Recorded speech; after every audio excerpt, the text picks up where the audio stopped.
Breast feeding की series के लिए जब मैं वीडियो टॉपिक्स कंपाइल कर रही थी तो एक बहुत कॉमन सर्च क्वेरी जो बार बार देखने को मिली वो ये थी कि breast feeding diet, nutrition tips for breast feeding moms या diet plan for breast feeding moms. तो मुझे बहुत हैरत हुई क्योंकि ब्रेस्ट फीडिंग माँ और बच्चे का एक बहुत स्पेशल और नॉर्मल रिलेशनशिप है। पता नहीं कब हमने इसको किसी इलनेस की तरह ट्रीट करना शुरू कर दिया और इसमें भी रिस्ट्रिक्शंस आ गई या बहुत सी इसके बारे में मिथ्स फैल गई कि ब्रेस्ट फीड कराने वाली माँ को ये खाना चाहिए और इन चीज़ों से दूर रहना चाहिए। तो इस वीडियो में हम यही बात करेंगे कि ब्रेस्ट फीडिंग मदर की डाइट से रिलेटेड जो इतनी सारी मिथ्स सुनने को मिलती हैं उनमें से क्या सच हैं और क्या नहीं। सबसे पहली बात तो ये कि कुछ खास फूड्स ऐसी होती हैं जो ब्रेस्ट मिल्क की प्रोडक्शन को इंक्रीज कर देती हैं। ये बात देखने सुनने में जितनी खूबसूरत लगती है एक्चुअली उतनी ही सच नहीं है। कोई भी ऐसी फूड नहीं है जो ब्रेस्ट मिल्क की प्रोडक्शन को एकदम बहुत ज्यादा इंक्रीज कर दे। कुछ चीजें ऐसी जरूर हैं जिनके बारे में रिसर्च हमें ये कहती है कि हो सकता है ये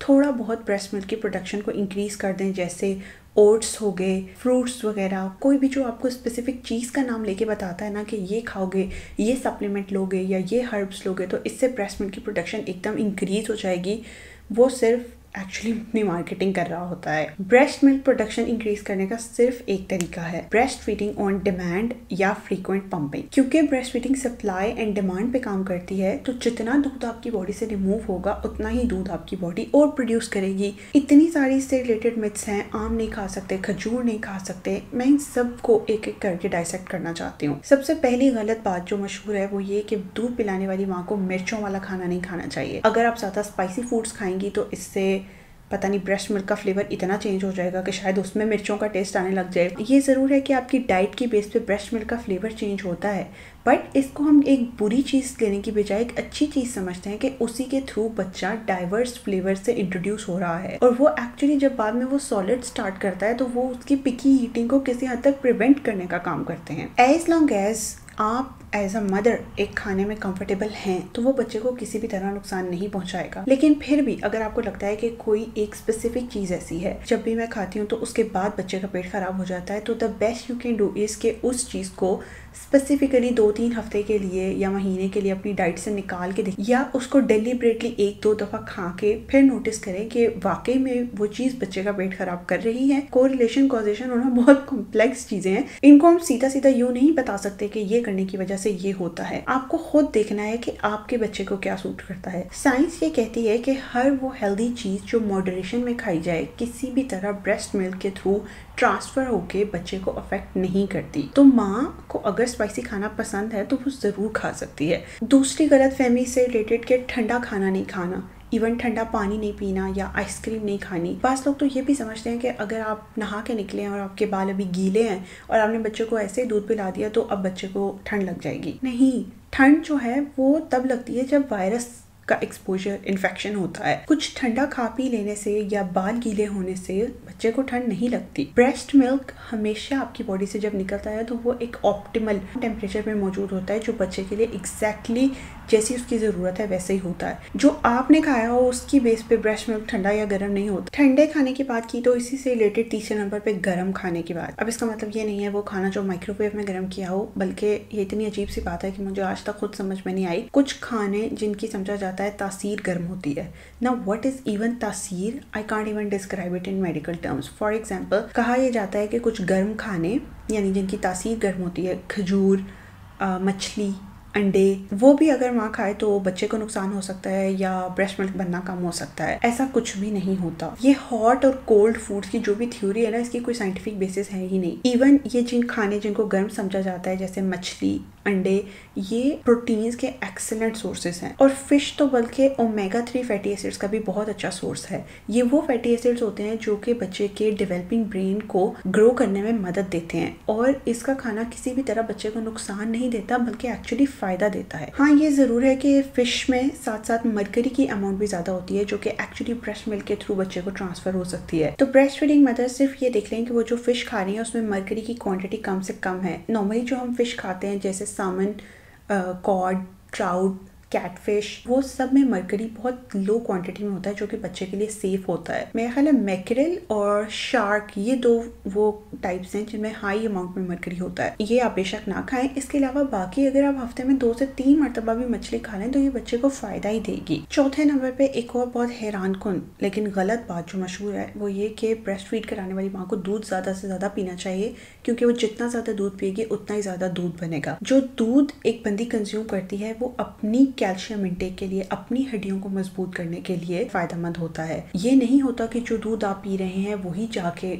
आपकी ब्रेस्ट से बच्चे को ट्रांसफर हो जाएगा। इवन एक बंदी को मैं जानती हूँ, वो लिटरली 2-3 लीटर दूध पीती थी पर डे, और उन्होंने अपने बच्चों को 2 साल तक एक्सक्लूसिवली ब्रेस्ट फीड कराया। और कहीं ना कहीं उनका ये बिलीव बन गया कि चूंकि मैं दूध बहुत ज़्यादा पीती हूँ इसलिए मेरा दूध बहुत अच्छा आता है। ऐसा नहीं होता। दूध आपका तब अच्छा आता है जब आप बच्चे को ब्रेस्ट फीड ऑन डिमांड कराते हैं, चाहे आप दूध ना भी पिएं।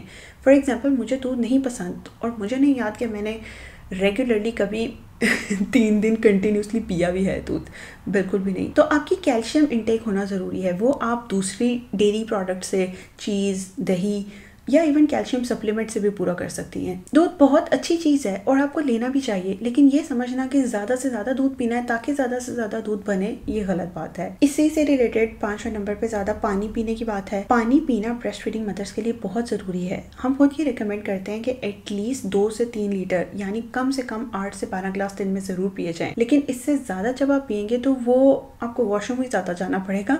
वो एक्चुअली ऐसा नहीं होगा कि ब्रेस्ट मिल्क चूँकि 80% वाटर होता है तो यही वाटर बहुत आपकी मिल्क प्रोडक्शन इंक्रीज करेगा। हाइड्रेशन ज़रूरी है, लेकिन ये मैं बार बार कह रही हूँ कि मिल्क प्रोडक्शन सिर्फ ब्रेस्ट फीडिंग ऑन डिमांड से इफेक्टिवली इंक्रीज होती है। 6ठे नंबर पे मेरी फेवरेट मिथ है कि दूध पिलाने वाली माँ को चाय कॉफ़ी नहीं पीनी चाहिए। कैफीन जो है वो ज़रूर ब्रेस्ट मिल्क से बच्चे के जिस्म में ट्रांसफ़र होती है, लेकिन नॉर्मल अमाउंट में जो चाय कॉफ़ी पीते हैं, जैसे 1 कप सुबह 1 कप शाम यानी 2 कप टोटल दिन में, तो उसका लेस देन 1% भी बच्चे तक नहीं पहुंचता। तो दिन में 1 या 2 दफ़ा चाय पी लेना is not going to harm your baby. अगर आप छोड़ दें तो बहुत अच्छी बात है। वो तो मैं कहती हूँ वैसे भी चाय या कॉफ़ी नहीं पीनी चाहिए, because it after some point becomes an addiction. लेकिन जो इस एडिक्शन में ऑलरेडी हैं वो उस वजह से ब्रेस्ट फीड कराना ना छोड़ें, बल्कि you can consume in moderate amounts and then breast feed safely. इसी से रिलेटेड चॉकलेट बीइंग कि चॉकलेट में भी ये मौजूद होती है, तो मॉडरेट क्वांटिटी में चॉकलेट खाना इज़ ऑल्सो फाइन। एक और मिथ बहुत कॉमन है कि कुछ चीज़ें ऐसी हैं जिनको खाने से गैस बहुत ज़्यादा होती है, जैसे दालें हो गई,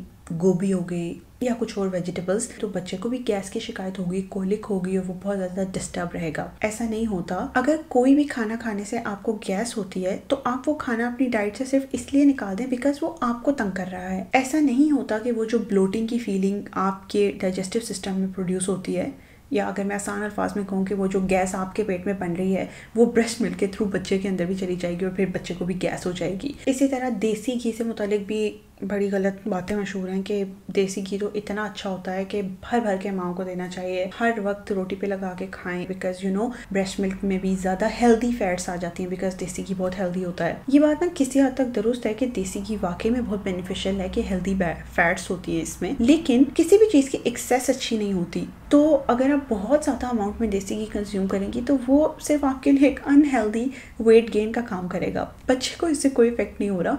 ब्रेस्ट मिल्क में जितनी उसको फैट्स चाहिए वो ऑलरेडी प्रोड्यूस हो रही हैं। आजकल चूँकि सर्दियाँ चल रही हैं तो ये एक और बात मेडिसिन में आ गई कि जो एसिडिक फूड्स होती हैं, सिट्रस फूड्स, किन्नू, माल्टे, मौसमी, इनके बारे में भी मिथ्स हैं कि ब्रेस्ट फीडिंग मदर को ये नहीं लेना चाहिए। जो सीजनल फ्रूट्स और वेजिटेबल हैं वो तो आप जितना कंज्यूम करें उतना ही आपके लिए अच्छा है, क्योंकि ये हर सीजन के स्पेसिफिक होते हैं। इसी तरह गर्मियों में आम, जिसके बारे में कहा जाता है कि पता नहीं आम खाने से गर्मी हो जाती है, नहीं होता। यू कैन सेफली ईट। और अगर मैं साइंटिफिकली भी बात करूँ तो इससे ब्रेस्ट मिल्क की प्रोडक्शन में इसलिए भी कोई फर्क नहीं पड़ता क्योंकि ये माँ के ब्लड की पीएच कोई किसी तरह भी चेंज नहीं करते। ऐसा थोड़ी होता है कि आपने किन्नू 1-2 खाए हैं तो आपके ब्लड की पीएच जो है वो एसिडिक हो गई है, नहीं। So that's why moderate quantities में these are safe and even beneficial to eat. समझा जाता है कि पोस्टपार्टम में या ब्रेस्ट फीड कराने वाली माँ को किसी स्पेसिफिक स्पेशल डाइट की ज़रूरत है।